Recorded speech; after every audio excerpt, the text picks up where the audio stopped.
That's probably hurt him. That's Oh my goodness, I was hung a lot hungrier than I thought. We went to Subway and I got a sandwich and I think I ate it like 5 minutes. It was very like a hunger. you don't want. Yeah, I said you won't.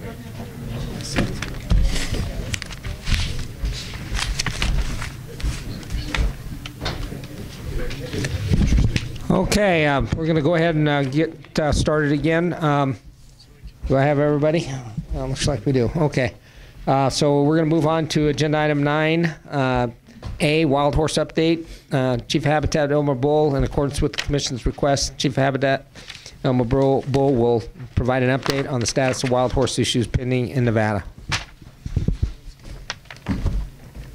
Thank you, Mr. Chairman, other commission members. For the record, my name is Elmer Bull. I'm the Chief of the Habitat Division of the Nevada Department of Wildlife to deliver a report about wild horse management going on in Nevada right now.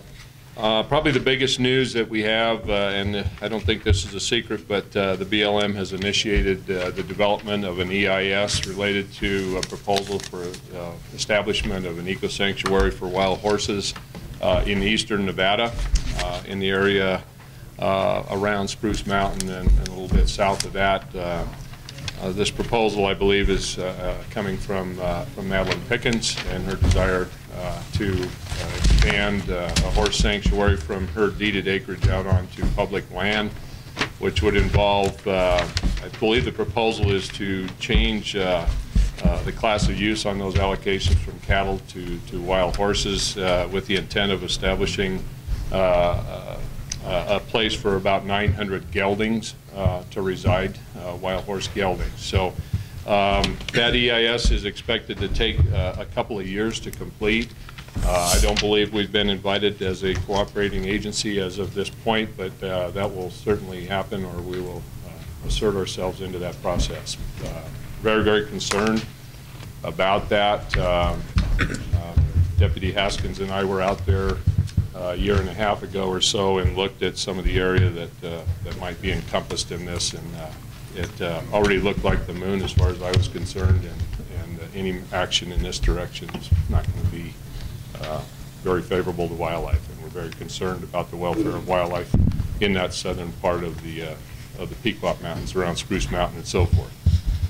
So we'll be involved in that and keeping you informed on what's going on with that. As far as on the ground gathers that are going on right now, there is nothing happening at this point in time. Apparently this is foaling season for wild horses, and the BLM avoids doing gathers during this time of the year. Obvious consequences to young foal in a gathering process. So there's no active gathers going on right now. The next gather that's scheduled to occur would be in the Jackson Range, north of Winnemucca in Humboldt County. The current horse level in that management area is 740. Appropriate management level is somewhere between 130 to 217 animals, so they are well in excess of 3 times over AML on that area. Things are very dire up there right now. In fact, the BLM has begun hauling water to horses up there due to the lack of drinking water. The very, very dry winter that we had, of course, has resulted in almost a total lack of production of forage for the horses to eat. So things are really tough. The BLM is going to accelerate their plans for that gather. It wasn't supposed to happen until later on in the summer or into the fall. They intend to start that gather in July, and they hope to gather 630 horses out of there, which would bring the numbers somewhere down into the mid-range of AML. So we continue to support all of their efforts in that arena, and hopefully they're successful in gathering a good number of horses out of that area and bringing it down to close to AML anyway. We'd like to see it on the low side of the AML. Before Yes. you get off the Jacksons, didn't they gather that like 4 or 5 years ago when it was far above? I'm not certain. It was when Jack? Jim Jeffers and I were on the commission prior, and they were just blowing it up then, and I think they got up to 1,200. And you said AML's 130, 130 to 217 is what AML is right now. And I'm not certain. I wasn't in this position at that time, so I'm not sure. Do you remember that at all, Jeremy? I mean, it was when I was on the commission the last time, so it was that many years ago. So. Mm-hmm. Well, left unabated, the numbers grow very, very quickly. I thought it was the Jacksons. I'll get a hold of Jim and I'll find out. Yeah, I'm not certain there. I could find that out too. I'll try to find that out and get back to you. In other news, the National Wild Horse and Burro Advisory Board met in Reno in the third week of April here. A couple of notable things that came out of that meeting. The BLM has actually reduced their budget for gathering horses due to the fact that they're running out of room for putting horses that they do take off the range.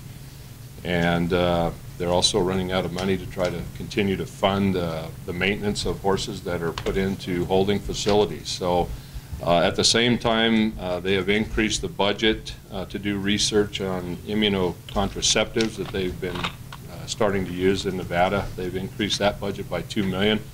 So apparently they are starting to change directions a little bit and hoping that the contraceptive strategy might be a better answer than doing gathers.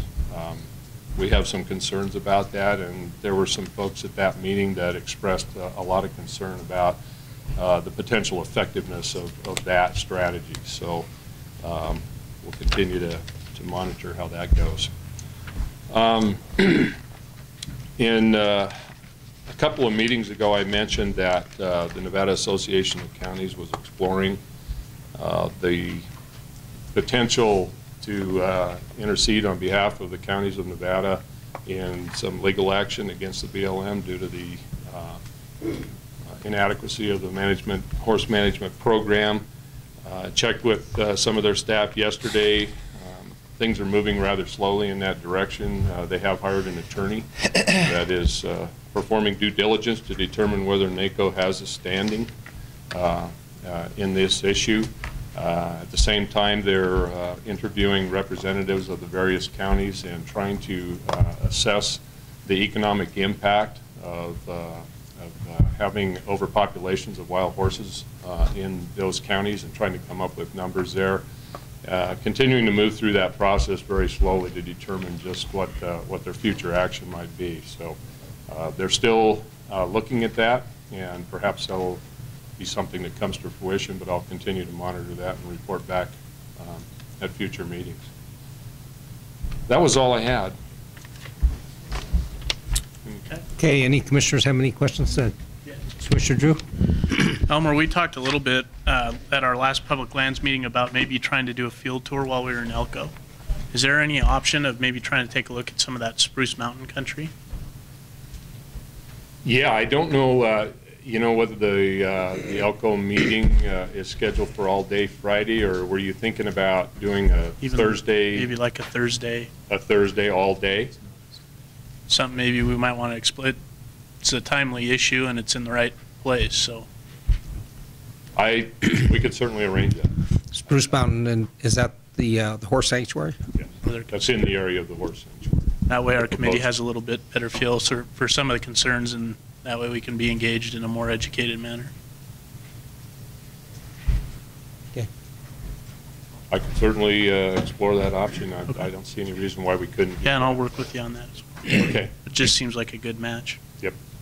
Probably is. We're going to be there anyway. So. Okay. Any Commissioner Rain? Yeah. Is there any specific actions you can see that this commission could do that would have any effect to help the horse situation? I think it's fairly unanimous as far as the commission is. Is there anything you can see that we should be weighing in on to help out? So I'm not sure on what would be an appropriate and effective strategy from the commission. Ken, I don't know whether you have any thoughts there. He's busy. Commissioner Rain asked the question if what might be an effective strategy that could be employed by the commission relative to trying to push things along with regard to wild horses and the BLM's management program and so forth. I don't know what I can't think of any either. Yeah. You know, we like you are on the outside, you know, pushing.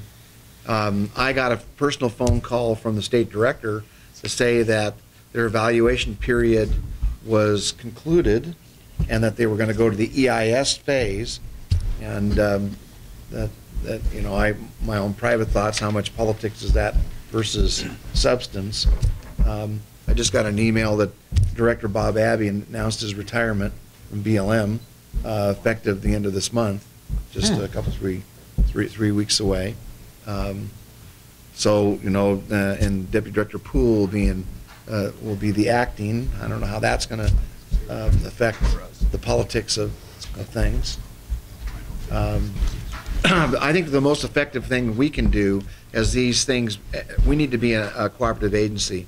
We will comment aggressively on the change of livestock from you know, from cattle to wild horses and those kinds of things. And there's some serious migratory big game issues there that they need to address. So we need to let you know as that stuff comes along the way, so you can make sure that we you know, comment as individuals and as organizations. Because if within the timeline, if we have any commission meetings and there's a timeline coming up, then we need a little bit of time, whether it's through committee to draft it and then bring it forward to the commission or whatever. I mean, Right. and I don't know what those are, but I'd just like to see, if possible, if you could advise, you know, the appropriate committee chair, which would probably be Ms. Drew, you know, hey, we got this coming up, this deadline, you know, if you want to have a committee meeting so that the commission can vote on it at the following meeting, probably be appropriate. Thank you. Yeah. Do we have any sense at this time of when they're going to open scoping? Or? No, I don't have any of that information. It's just getting started. So. And the good news is that what they do publish their time frame, so you know when certain benchmarks are available. So you should be able to, you know, plug Easily doable. time. Okay, and any other questions? Okay, thanks, Elmer. I would just mention, too, that contrary to the way it appears, neither Ken nor Rich told me to wear a blue shirt today. So No, he got the memo last night. there's a couple up here, I'm too. glad to see that Thank two of you. the commissioners got it. Okay, thanks. Okay, let's move on to agenda item 9B, legislative update, management analyst 3, Kim Jolly. Staff will provide an overview of tracked state and/or federal legislation and provide deadlines and information regarding the 2013 legislative session.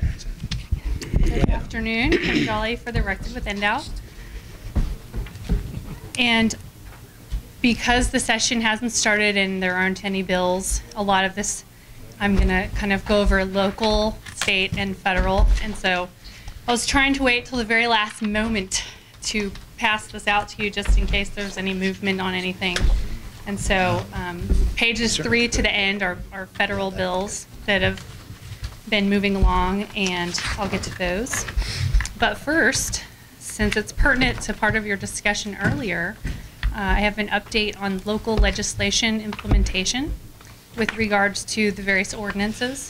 I'm not sure if you're aware or not, but the governor's office requested that we prepare a letter for them to send to the local governments in the Sierra Front, Washoe, Douglas, Carson, Ivgid, regarding bear-aware education, ordinance enforcement, and future possible no bear feeding ordinances, of which there are none. All local governments in northern Nevada have established bear trash ordinances related to trash, and we're collecting reports on how the implementation's been going. And so in your handout that I gave you, I've kind of summarized who I received a report from. And this is a group of, I'd say, local government reps that we've been meeting together since 2007. Carl's probably been meeting with them for 20 years. But the Sierra Front Bear Working Group. That's what, and you've heard about this group before. In Incline Village General Improvement District, they only have pertinence over utilities and solid waste, but they do have their trash ordinance in place and reported 71 trash offenses. This is from July 1 of last year to March of this year. 29 of those involving wildlife, with $10,000 in fines collected, and then after credits because they fine them, and then if they purchase the bear box, they get a refund or credit towards that. After those purchases, only the less that the net penalties were $3,400. And I put in parentheses there, IVGID, because they oversee utilities and solid waste in that part of Washoe County, they have the ability to tie their violations to utility shutoffs, which is a little different because fining folks in Incline Village just doesn't work. They just pay the fines. So that's how that's their trigger. Not all of the ordinance, they're the only ones that have that tie. But that's all they can do. They don't have authority to adopt any anti-feeding ordinance. That would be Washoe County Commission. The Washoe County Health District has their bear trash ordinance in place since October of 2008. And they've reported only one bear-resistant trash ordinance violation and one complaint that was validated, and then just one question. And then no report from Carson City or Douglas County, but both of those governments do have bear trash ordinances in place. Again, there are no anti-feeding ordinances. There's not really an appetite among the local governments to do that, obvious reasons of money and staff and enforcement. We have had that conversation before. But I would encourage you to invite those local government reps who know these bear ordinances to come to that workshop and perhaps share their experience and at least what the ordinances are and do, how they came to be. Any questions on the local? Okay, so state legislative update. Obviously, NDOW is a part of the executive branch, and we have BDRs that the governor has a limited amount of BDRs for his whole executive branch, and he decides how he wants to divvy those up. Those are separate from his budget implementation bill draft requests. And typically, the history has been that each agency gets about 1 to 2 or 1 to 3 of those, if he allows them. So the director's office and the division chiefs attended the budget kickoff training. There's a whole new process now. They're tying it into the Nevada executive budget system, which hopefully will be more intuitive for everything. We will see. I've collected from the division chiefs the conceptual BDRs, and those are under review by the director's office. And over the course of the next couple weeks, if our director approves those, then we'll submit them to the governor for his approval, and if he likes the concepts, then we'll flesh out the bills and things like that. And then I go on to tell you the rest of the process here. And I included for you the legislative deadlines. Hours. June 1st is my drop dead date to get that language into the new system. And obviously I'm trying to have internal deadlines so that I can meet that. And then I won't go over all of these, but these are the rest. The session starts February 4th, 2013. And there are, if you turn over to the next page, I kind of summarized some of the possible bills from other people that I've heard about. And some of these are just ranging from conservation groups to just heard it through the grapevine, and some are kind of obvious. So one of the ideas that's being kicked around, and this is one that you've heard before probably, is a voluntary conservation stamp that conservation groups themselves would sell and feature different species every few years, and the money would be collected to support non-game. It's a way for the non-consumptive users, the recreationalists, to contribute to wildlife. As you know, last session there was there were some attempts in almost every session. There's some attempts to do that, and so this is another attempt, and it's not tied to WMAs or access or anything that's free. It's just a commemorative stamp, from what I understand, a decal. Another idea that's being circulated is a voluntary commemorative coin, such as a Sage-Grouse coin, that again will be sold to just produce goodwill and revenue for those types of things.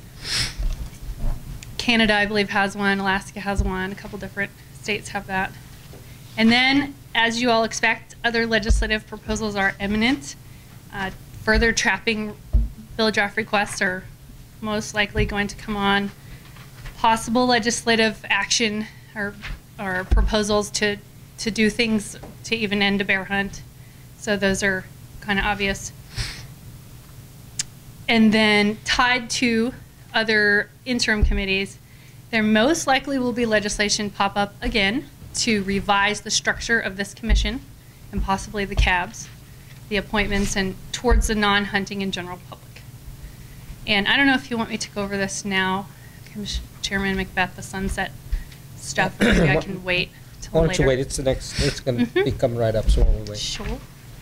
So we'll skip down to the federal legislation, and three key bills, just that I thought or 4 key bills, passing through Congress that I wanted to let you know about, that NDAL has been requested personally to comment on. And so what I did is I summarized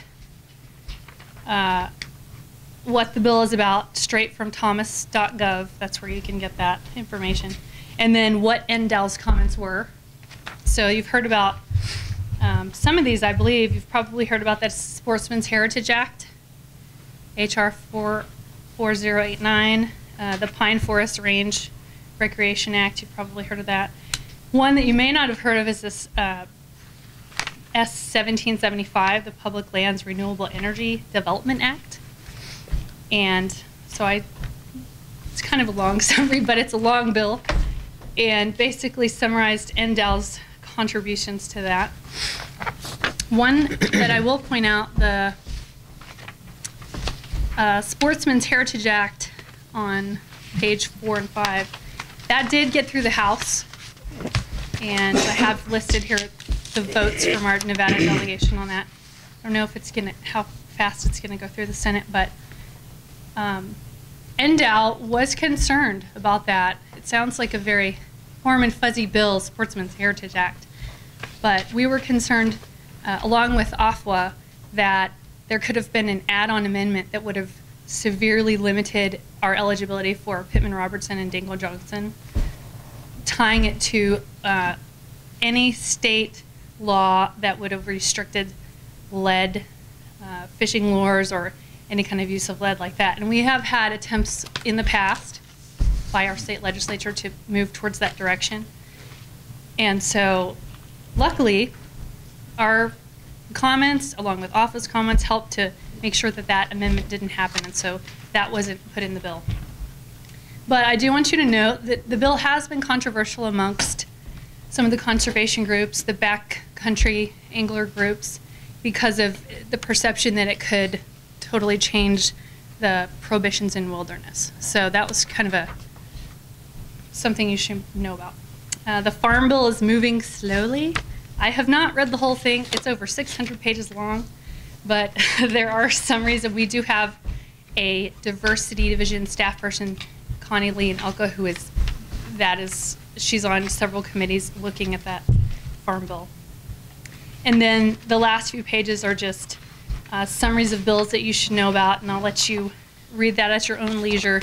They're not in any way on the fast track. Nothing in Congress is on the fast track, but those first 3 first 4 I wanted you to know about, that NDAL commented and was requested to comment. So there are several different public lands bills going out that may not have public language yet, that NDAL is contributing to the comment through NGOs. So we're grateful for that opportunity. And then, I don't have it in this report, but since we brought it up, with regards to the OHV Commission.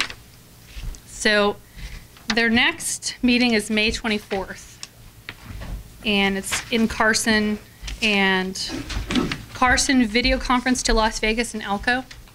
And I just wanted to note that if, I'll ask Rob to come up here in a minute, but if you or anybody in the public is interested in getting the notices and the agendas, there's 2 people that you need to get on their list. And one is the Andy McCool that was mentioned earlier with the DMV, and another is Marcy Henson, who happens to be serving as the secretary to the, she's a commission, OHV commission member, but she's sending out the meeting notices and such.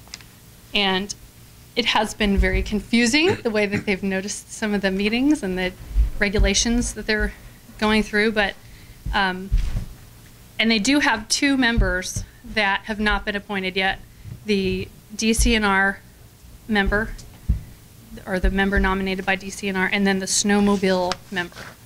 So, and then they're still building their non-voting advisors list, because there's 11 OHV commission members outlined in statute, and only 9 have been appointed, and then there's the non-voting advisors, of which Chief Bonamici is endows, and then there's a couple other slots to fill there. So, and as was mentioned earlier, their authority is, it comes from the NRS 490, but it's really focused towards the registration and how the money is going to be used and granted out for trail development, and portions of it are carved out for enforcement and administration, but the primary is for trails and OHV recreation users. So that's that part of the report, and if Rob or Commissioner Drew want to add anything to that, I don't know. The only thing I'd point out, and that's pertinent, I think, for everyone's understanding on the OHV Commission, and Kim touched on it, is really their role is pretty limited to regulations regarding the registration program, which is why they were kind of discussing the layout of the actual sticker that will go on the OHVs, and also the administration of the money that comes in through the registration program. But I think the misconception that a lot of people have is that they'll be able to set up some sort of laws or regulations pertaining to where you can and cannot go with an OHV, and that's simply not the case. Most of the issues related to OHVs happen on public land, so that's something that's going to have to come through BLM or Forest Service or whoever the administrative management entity is, through either a resource management plan or a travel management plan or something along those lines. The state does not have jurisdiction on where OHVs can and cannot go on federal land, so that's nothing that the commission can really address. Mr. Chairman? Yes, go ahead. Just to add to that, I did have a conversation with the chairman of the commission, and I made it clear to him that what we keep hearing is that they want NDOW to be the cops in the wildland, and we're not funded for that. I told him we're not spending sportsman's money to enforce BLM and Forest Service road access laws. Now, like anything else, when we make a stop for hunting or fishing specifically, and there's some other issue that might be going on there, we'll certainly take that action. But we're not going to be running around looking for people without stickers. We're not going to be running around trying to catch them in a bog. We're not going to be 1-800 call a warden, come bust this guy driving too fast down the road. I mean, we simply don't have the funds for that. He assured me that that's not where his had envisioned it going. But I do know that there's some factions within the commission who would like to see it go that direction. So Chief Bonamici is going to be there. We want to make sure that our voice is heard and we don't get straddled with the unfunded mandate somehow as we go along. Commissioner Rain? Thank you. This question, does anybody know are they talking about a yearly registration thing? Are they talking about a one-time, you buy this deal and... It's an annual. That's kind of what I'd heard. And it'll be registered at a quad dealer, snowmobile dealer. The public hasn't woken up to what this really means. Yeah. And I can add to that, the draft regulations that they have, you have to pay attention because some of them are OHV Commission regs, and the only one they have right now is saying that registration is $20 a year, and then the DMV has implementation regulations, and they're noticed differently, even though they may be at the same meeting, this May 24th meeting, but, and they plan to start this July 1, but from everything we've heard, it's going to be an educational, flexible type situation because there hasn't been much communication out there about this at all. And Chief Bonamici and I were just talking about this the other day. It's just, I have the information, and I'd be happy to send out to everybody, and the contact information to get on these different lists. And then also it's going to be important to, one, notify sportsmen. If you have an OHV and you don't know, you're going to have to register it.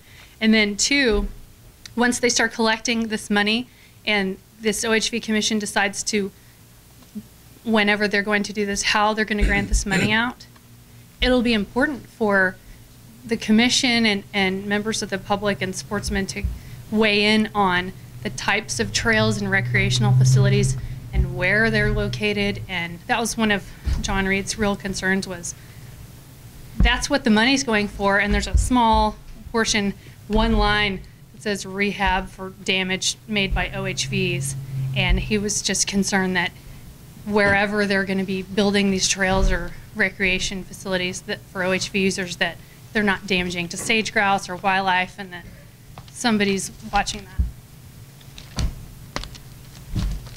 Okay. Any questions, further questions of Kim? Okay, thanks, Kim. Okay, agenda item 9C, Sage-Grouse update. Director Mayor, in accordance with the Commission's request, Director Mayor will provide an update on the status of sage-grouse, which is pending listing under the Endangered Species Act.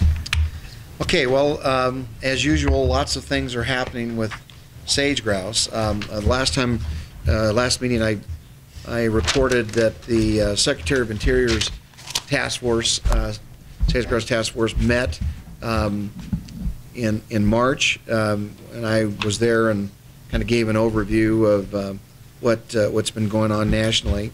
They had their second meeting here this week. I think it was Monday and Tuesday, and there seems to be a little bit of controversy going on amongst the states in that the state, we have a new governor's sage-grouse conservation committee, which Commissioner Robb is the sportsman representative on that.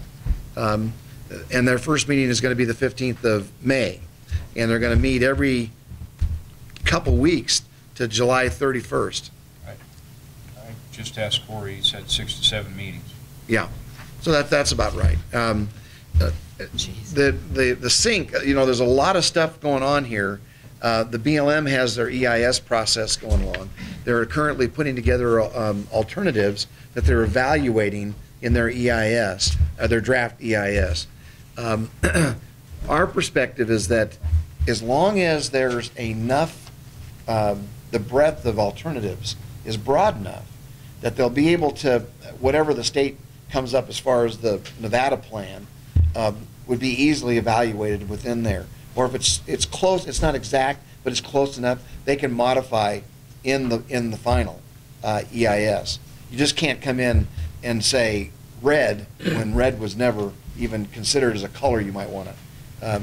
So that's going on. It appears that Idaho and in Utah specifically, their governor's task forces are trying to get something done by the end of May so they can have their alternative plugged into the EIS.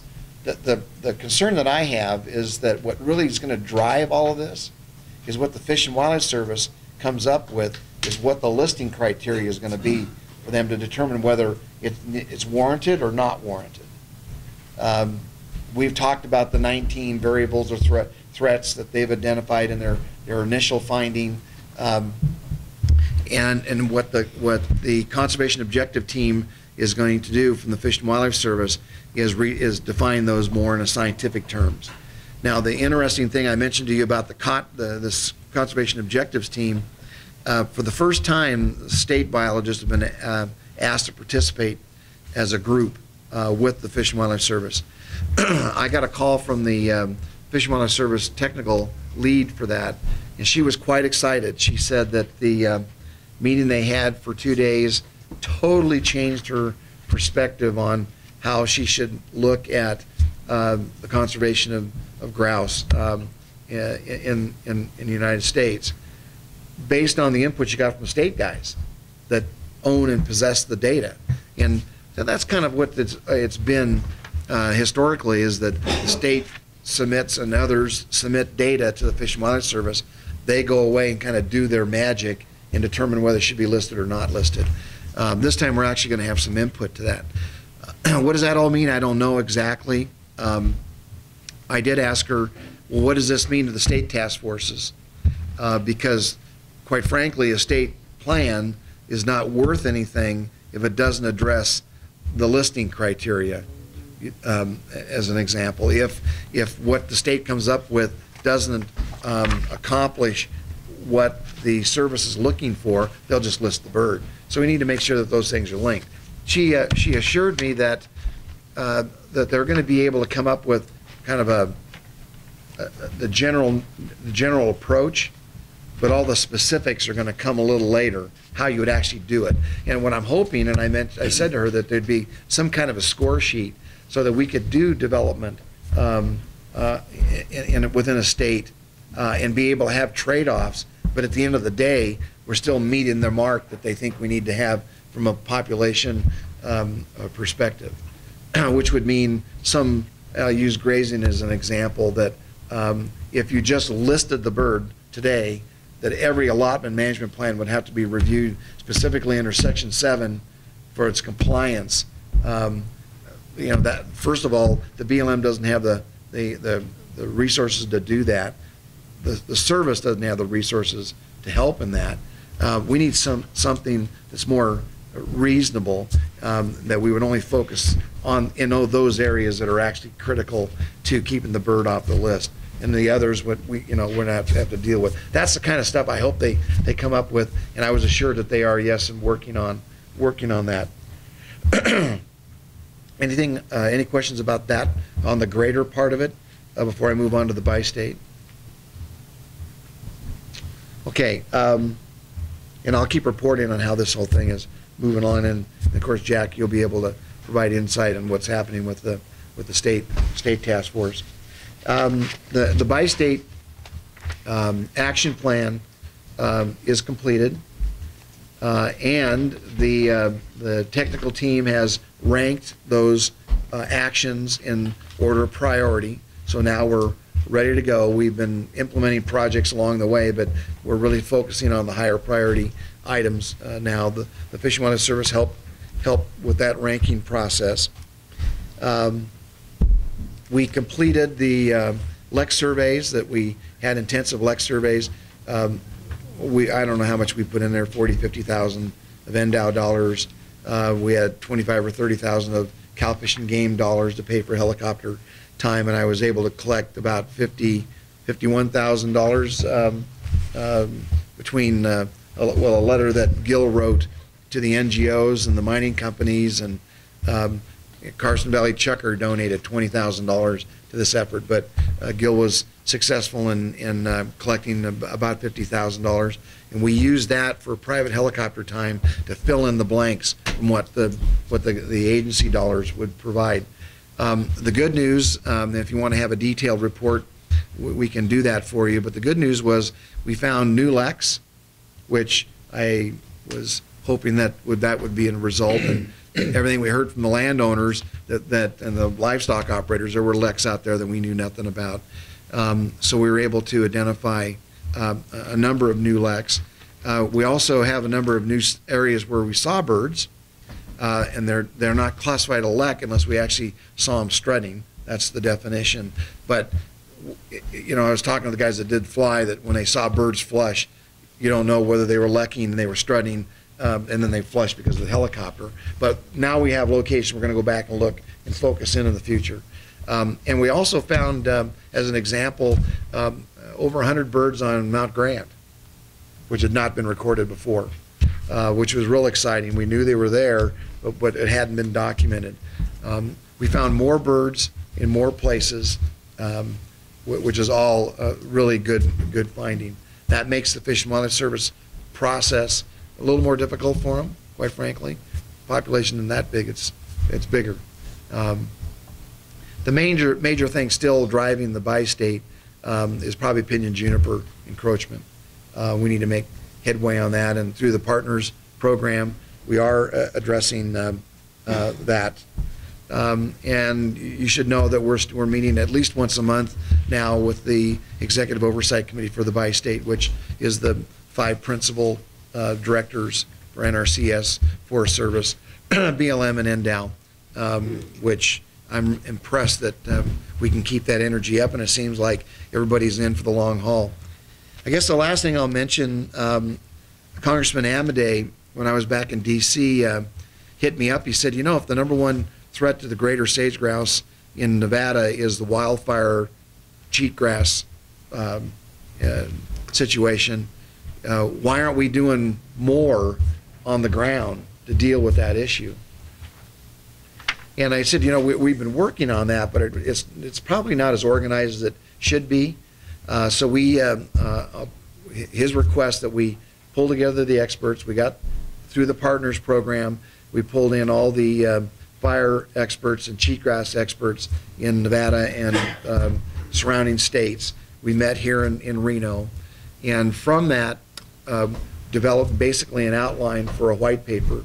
And in this paper, which I have a draft, I just got it today, it basically breaks this whole system down into logical parts.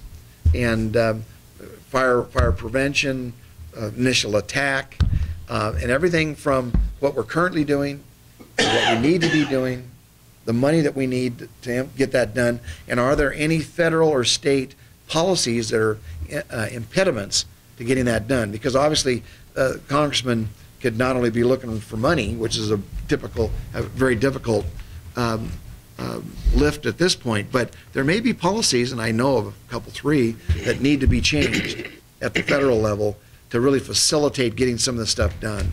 I think the guys are going to focus on the whole notion of green stripping, and do you have to use all natives, or can you use some combination of, you know, forage kochia, natives, maybe even crested wheatgrass, if you think about it as a 50-year cycle, not a year-to-year cycle, and that we may grow crested wheatgrass and kochia to slow fires down, that 50 years from now will be a sagebrush, functioning sage-grouse ecosystem. So we need to think outside the box. So that report is, like I said, in draft form and be ready to present the congressman here fairly soon. So again, Nevada's taking the lead on that, and I'm really excited about where we're going with that. I got a very positive email from his staff today as well. Really pleased with the way things are going. So lots of stuff happening. Okay, any comments? Ken, I like the conversation with the, I mean, we all want native plants out there. I mean, that's ideal. We understand that. But if you want a good example of what a crested wheatgrass seeding can do to combat the cheatgrass encroachment, you know, just go out here out in Silver Knolls. If John was here, he could attest to it. You know, that was a burn that occurred 40 years ago, probably. 40 years ago, burned 50,000 acres. At that time, it was, you know, probably listed as one of the biggest fires that had ever happened. And they came in and that was seeded, and it's converting right back into. You can still go out there. You find a lot of your native grasses are there, but you've got a lot of your shrub component. Your native shrubs are coming through now, and it's transitioning, like you said, that 40 to 50-year cycle. It's a far cry from fighting a cheatgrass-dominated community. There's no doubt about it, and it's a really tough thing to overcome. But the alternative is to have little glass beads as soil with cheatgrass coming through it every year. And I think it's an important part of the discussion. It's excuse me, it makes sense to me. One of the byproducts, I was talking to the Noreen Walsh, who's the Fish and Wildlife Service lead nationally for the Sage-Grouse effort, and I talked about, policy. Well, what kind of policy are you talking about? I mentioned this native plant only, and I said, we need to think outside of the box because it may be some combination of, she said, you know what, I need to go back to make sure that it's not our people creating the problem with the BLM. Maybe it's not the BLM problem. Maybe it's us. And I said, well, mark that off the box. Go back and check to see whether or not there's been some directive from the Fish and Wildlife Service that's filtered down to the district level that they've taken it literally. So they're working on that. And without these kinds of relationships that we've built, we wouldn't have those kinds of conversations. So pretty exciting, I think. Any other questions from the commission? Okay, thanks, Ken. Go ahead and move on to 9D, litigation report. Deputy Attorney General New will give us an update. We have a couple of new cases. One is actually not a new case. It's new in that it has, again, been appealed to the Ninth Circuit. That's the TCID case. And we're in the very early stage of the appeal. We're in mandatory mediation. We don't have a briefing schedule.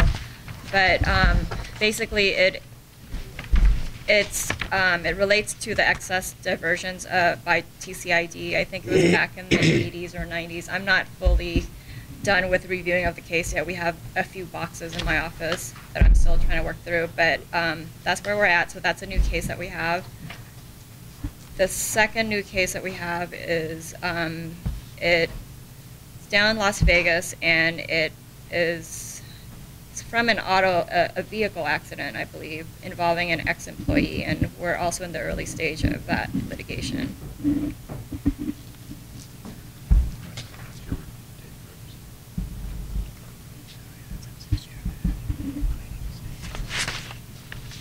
And I take it they were not an ex-employee when the accident happened.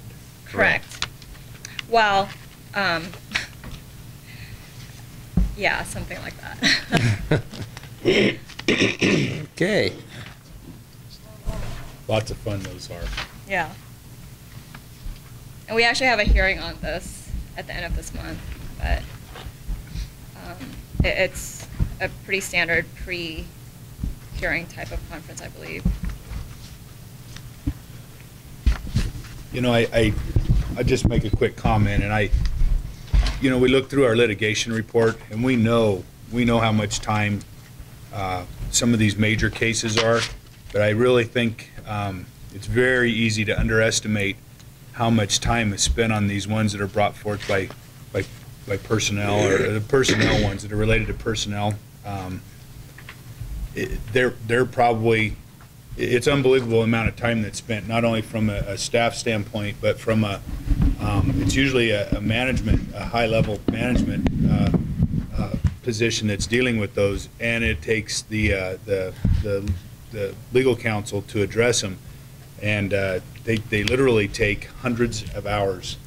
And so when you start going through here, we can't underestimate how much time this agency spends on that kind of stuff. It's unbelievable, and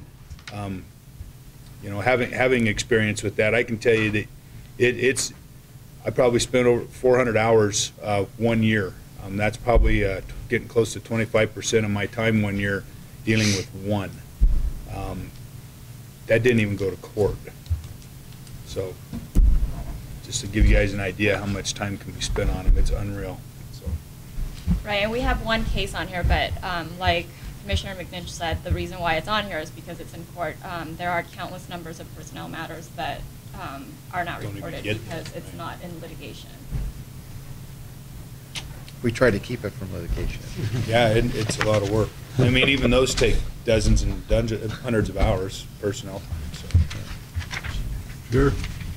Okay, go ahead, Commissioner Howell. I couldn't really hear all that great when you were reading that off. Was the Hague case mentioned at all? Because they had some stuff in court last month, I believe. Yes, there was a hearing. going back to my report, I think from over a year ago, NDOW is involved in this to the extent that we allowed a nonprofit to write an amicus brief for us. We did not participate in the oral argument. However, oral argument was held by the court, and I believe you are correct. It was sometime last month, and as far as I know, no decision has been entered. Thanks. Okay, any other questions of New regarding litigation? Okay, thanks, New. Then we'll go ahead and move on to